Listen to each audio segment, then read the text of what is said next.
आणि यानंतरची बातमी आहे किसान मोर्चाची।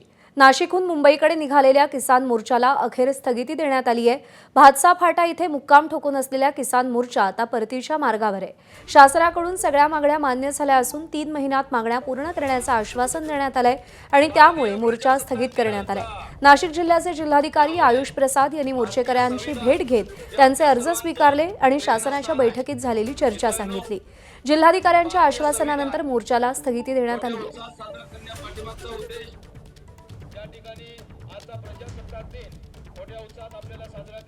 भारतीय प्रजासत्ताक दिनाचा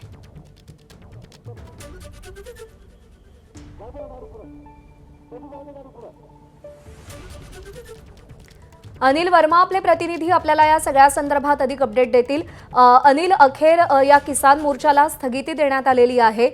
या मोर्चामध्ये सहभागी झालेल्यांचं आता नेमकं काय म्हणणं आहे आणि शासनाकडून आता पुढच्या अपेक्षा काय आहेत? प्रज्ञा, या ठिकाणी हा जो मोर्चा आहे तो नाशिकवरून शहापूर तालुक्यामध्ये पोहोचलेला होता आणि त्या ठिकाणी मुक्कामी होता। शिष्टमंडळाची शासनाबरोबर बैठक झाली होती। अनेक मंत्री जे आहेत त्यांच्याशी चर्चा झालेली होती।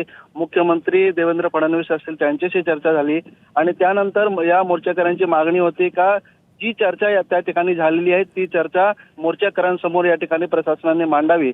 त्यासाठी गिरीश महाजन हे येणार होते, परंतु दुर्दैवी एक जी घटना घडली महाराष्ट्रामध्ये, विमान दुर्घटनेमध्ये उपमुख्यमंत्री यांचा जो निधन झाला त्यानंतर ते येऊ शकले नव्हते। त्यामुळे एक दिवस हा वाढवण्यात आलेला होता आणि आजच्या दिवशी नाशिकचे जिल्हाधिकारी आयुष प्रसाद जे आहेत ते या ठिकाणी आलेले होते आणि त्यांच्या उपस्थितीमध्ये या सर्व मोर्चेकऱ्यांना आश्वासन देण्यात आले की जी चर्चा त्या ठिकाणी झालेली आहे, जी टाइम लिमिट देण्यात आलेली आहे, 3 महिन्याचा हा टाइम लिमिट देण्यात आलेला आहे आणि या टाइम लिमिटमध्ये सर्व मागण्या ज्या आहेत त्या मान्य करण्यात येणार आहेत। आणि त्यानंतर या मोर्चेकऱ्यांनी आपला अर्ज जो आहे तो या ठिकाणी दिलेला होता आणि तो अर्ज स्वीकारत या ठिकाणी या मोर्चाला स्थगिती देण्यात आली। मात्र या नेतृत्व जे करणारे होते या मोर्चाला गावी माजी आमदार त्यांचं असं मत आहे की या मोर्चाला आम्ही स्थगिती सध्या दिलेली आहे 3 महिन्याच्या आत। जर कधी या सर्व मागण्या मान्य झाल्या नाही तर यानंतर आम्ही पुढे या आंदोलनाची दिशा ठरवू आणि पुन्हा हा आंदोलन उभा करू असा देखील इशारा त्यांनी दिलेला आहे।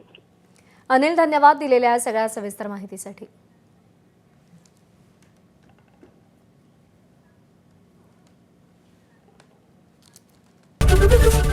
एबीपी माझा, उघडा डोळे बघा नीट।